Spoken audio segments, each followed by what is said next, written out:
It has been a common belief for a very long time now that we should stretch before we do exercise to help prevent any injuries. And I remember playing football before every training session, before every match, we would do some static stretching before we went into the game, and we were made to do this. However, does this actually help prevent injury? Is there any research or evidence suggesting that this actually happens? And perhaps maybe is there something better that we can do before to help us actually prevent injuries? This is what I'm going to explore in this video. Let's get started.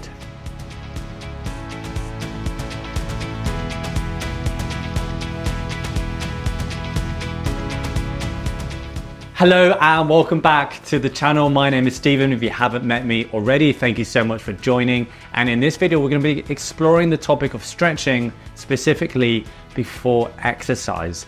And it wasn't until about a year ago that I really started to see the benefits of stretching. And before then, I didn't really do very much stretching.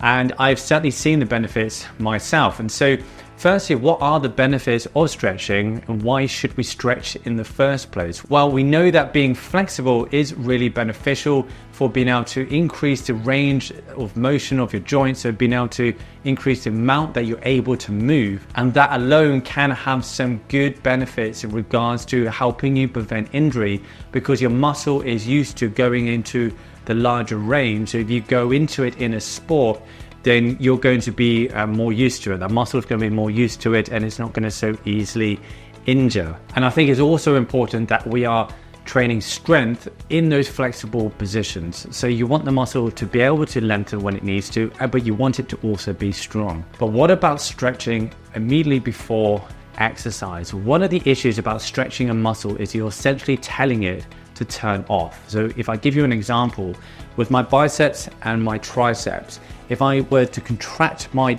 biceps and shorten that muscle, for me to actually be able to move my elbow, I need to be able to turn off my triceps, which is the opposite muscle. And pretty much every muscle in the body has an opposing muscle. We call this the antagonist muscle. And so for this to be able to contract and the elbow to be able to flex, we need to be able to turn this off and this needs to be able to stretch. And so therefore in the body, when we stretch a muscle, we are essentially telling it to turn off. Now, why is this a problem before exercise? Well, that is because when you are going into sport and you're doing something that's very vigorous, you need your muscles to be on high alert to be able to contract very, very quickly and to do it in a way that is strong enough to be able to protect your joints, your ligaments, your tendons, and your surrounding structures to ensure that that joint or that body part doesn't go beyond a limit which it can't cope with, that could then lead to injury, whether it's a sprain, a strain, or even a broken bone. So if we're stretching before exercise, we're basically encouraging that muscle to turn off, which then can lead to weakness in the sport, even if it's temporarily, which then could actually theoretically increase your chances of injury. Now, how does this play out in evidence? Well, a systematic review relatively recently looked at a whole bunch of papers looking at stretching before exercise, specifically static stretching. And what they concluded was that there was no evidence to suggest that static stretching before exercise really has much impact in regards to injury prevention. Now, it does say that more research needs to be done to be more conclusive on this. However, it has been suggested that dynamic stretching is going to be more effective than static stretching. This is going to help loosen up your joints, but it's also going to get a light stretch of the muscle, but not to the point that you're actually turning it off. When you're holding a muscle in a stretched position, over time, it's slowly going to loosen and it's also going to slowly turn off. So doing dynamic stretching where you're actually moving the joint through its full range, but you're not holding it there, is actually a better way of doing it. And actually, if anything, you want to warm up the muscles in a way that strengthens them before exercise. However, as I mentioned at the beginning, it is also really important that we have flexibility.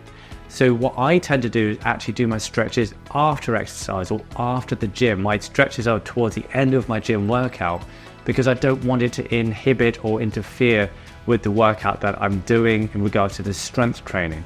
So I would actually suggest do your stretches after exercise or do it on a separate occasion or on a separate day, so it doesn't interfere with your workout. Now, also what I mentioned at the beginning is it's really important that we're strong in these flexible positions. We don't just want to stretch the muscle, but we want to strengthen the muscle through its full range. So for example, if we're going to do a bicep curl, we don't want to be doing just in this range. We actually ideally want to move it through its full range so that we're strong here as well as here.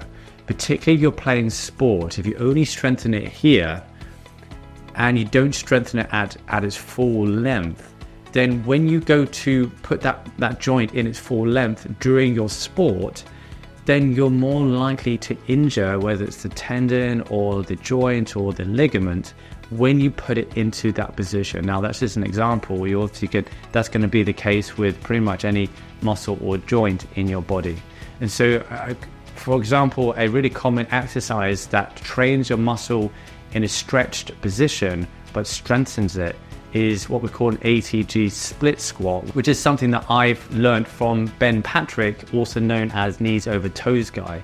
And he applies this concept of increasing flexibility with strength in a whole variety of different exercises. So I'm going to link his channel just up here, and so you can check that out and check out some of these exercises. But if you're looking for injury prevention, then try to focus on flexibility and strength and find exercises that combine them as well. Now, one of the exercises that Ben Patrick starts with is backwards walking. And this is a fantastic exercise to get started, particularly if you want to look at injury prevention of your lower limb and particularly your knees.